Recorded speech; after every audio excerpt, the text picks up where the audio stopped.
That's James. I'm Kyle. Yeah, Jalen Waddle got paid, in case you missed it.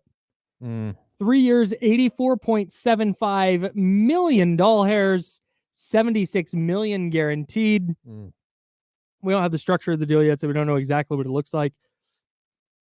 But $76 million in guarantees is $24 million more in guarantees than any other receiver has gotten ever. But again, I don't know if those are full guarantees or guaranteed for injury or what. Yeah. Because the initial numbers reported are always just massive. So it's unclear at this time. But what is becoming apparent is that every day that goes by that Brandon Aiyuk doesn't get a contract extension, it gets a little more pricey. Yeah, it's not like someone's going to all of a sudden sign like a $18 million a year deal and bring the market back down. No. They're just not going to. No. And so, like, I think the Niners may have hurt themselves by waiting and not just getting something done. Mm-hmm. And I don't even know what that means. Like, maybe it's possible that Ayuk's people are like, hey, we're just going to hang out and wait and see how this market, fully figures itself out. Mm-hmm. And then we'll go from there. But yeah, these are big contract numbers and difficult things for the 49ers to like envision when they're building out their team for the next 5 years. Yeah, there's a lot of maneuvering they're going to have to do. Oh, totally. And that's why, I see the question, and frankly, it's a question I've had too, where you're kind of asking, like, why aren't the Niners giving him a deal that he'll sign? But it's because of this. Because you had Nico Collins, who was extension eligible, and you had Devontae Smith, who was extension eligible, and Amon-Ra St. Brown, and then you had A.J. Brown, who got his extension. And now you have Justin Jefferson. As much as the 49ers may want to get a deal done, you've also got Brandon Aiyuk, who's like, yeah, you know what? I'm going to wait and see what Justin Jefferson gets. Oh. So I know the ballpark. He's not going to get more than Justin Jefferson. Justin Jefferson's full stop a better player. Yeah, you would hope not. But he's looking at, okay, Jalen Waddle, that's a nice little comp. 3 1,000-yard seasons for Jalen Waddle so far, 18 touchdowns in 3 years, very impressive. The touchdowns right about on pace with what Brandon Aiyuk has done through 4 years. Aiyuk has 2 1,000-yard seasons, but he's been an all-pro. That's probably in the ballpark, but you're going to wait around and see, okay, hey, where does Justin Jefferson wind up landing? What does that look like? And then I'll go a little bit south of that. I want to see what the going rate is for a young star wide receiver right now, and then I'll judge based on that. And the Niners may have a deal that's $27 million a year with $50 million guaranteed or whatever it is. He's going, nope. Like, I'll wait.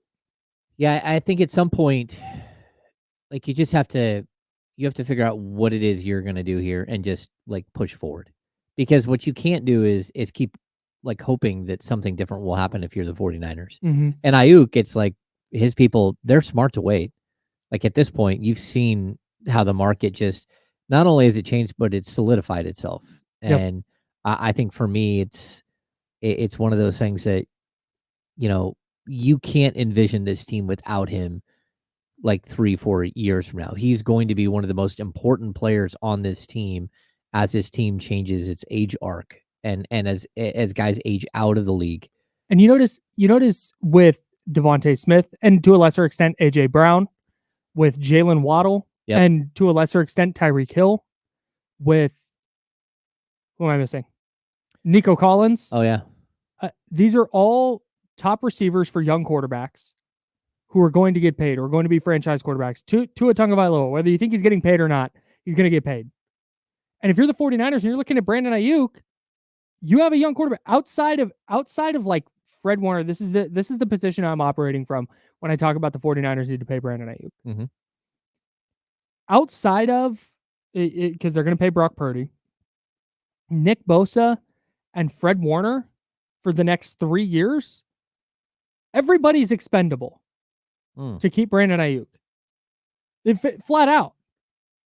Because if you have a player in Aiyuk who has been an all-pro, back-to-back 1,000-yard seasons, you have to figure that in the post-Christian McCaffrey, George Kittle, Trent Williams era, that maybe the 49ers are a little bit more pass-heavy. Yeah. Kyle Shanahan's always going to run the ball. That's always going to be a foundation. But in a world where Deebo Samuel's not around, George Kittle's not around, Christian McCaffrey's not around, which is the reality over the next 2 or 3 years. Having a superstar wide receiver on the perimeter is going to be really, really helpful because you don't want to roll out Trent Taylor and Dante Pettis, whoever their starting receivers were in week 1 back in 2020. Oh, yeah. That was a mess. Oh, yeah. So I just That you got it right. You have to pay him. You got it right with him. Yeah, you traded up to get him. Yeah, and not only that, but you hit a home run, and he's a guy that you kind of feel wants to be here, and so it's time. It's time to figure it out. And like we had this segment figured out, like the Malik Monk and Brandon Aiyuk situations. Like there's only so much the Kings can do when it comes to Monk, right? Yeah. All they can do is $17.4 million starting salary. That's literally the ceiling. That's not a well, they would have to pay more no, that's as much as they can offer him by rule. No, totally. But I agree with sort of the premise that these are players that you have to move forward with if you're these particular clubs. If you look at Monk, you look at Aiyuk, these are like centerpiece players, whether they're, again, McCaffrey is a star, just like De'Aaron Fox is a star, and Sabonis is a star, just like I'd even say like Trent Williams is a star, or even Bosa. Like there's a way you look at these things and you can, even though the NFL has so many more players and all this stuff, but you also have to have these other secondary players who can evolve into something even more. And I think it's both of these franchises, they don't know how close they are to like destruction. Like without these guys, these are players that mean so incredibly much to what they're trying to do. Which loss would be easier to overcome, if Malik Monk walks or if Brandon Aiyuk doesn't stay? I hate to say it, but I think the Niners would figure it out. They've got a young receiver they drafted. They've got Jawan Jennings. They've got Deebo. It would hurt and it would be a huge mistake. But I think that because the NFL and the way that offense is built and the other pieces, you might be able to survive that.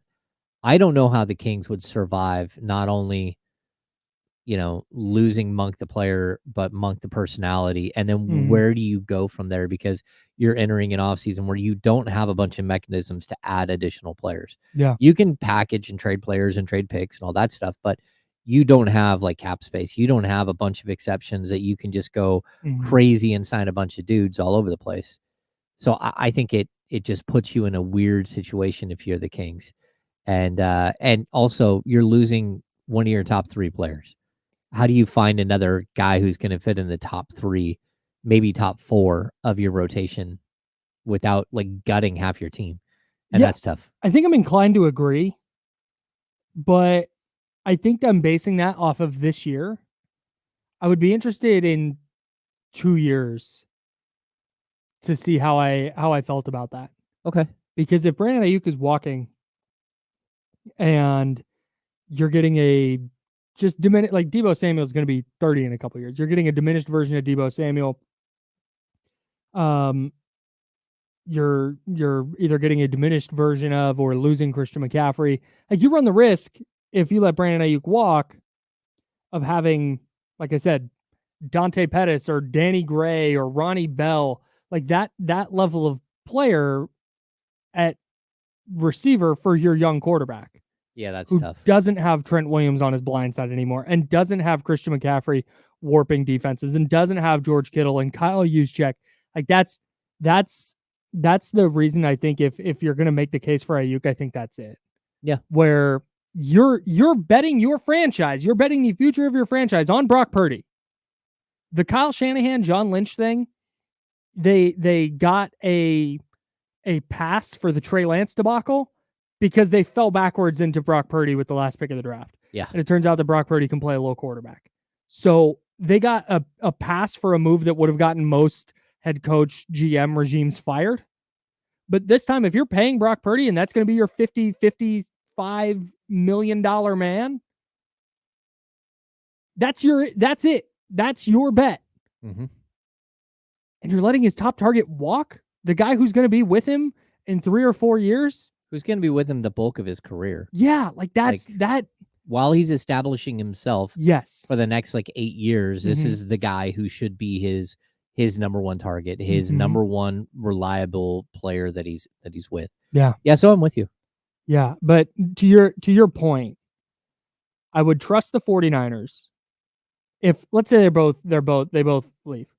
I would trust the 49ers to figure out their offense in the immediate and in the long term far more than I would the Kings. Not because of Monty McNair or because of Mike Brown, but A, it's Sacramento. It's hard to get free agents here. B, the salary cap rules and restrictions are different in the NBA.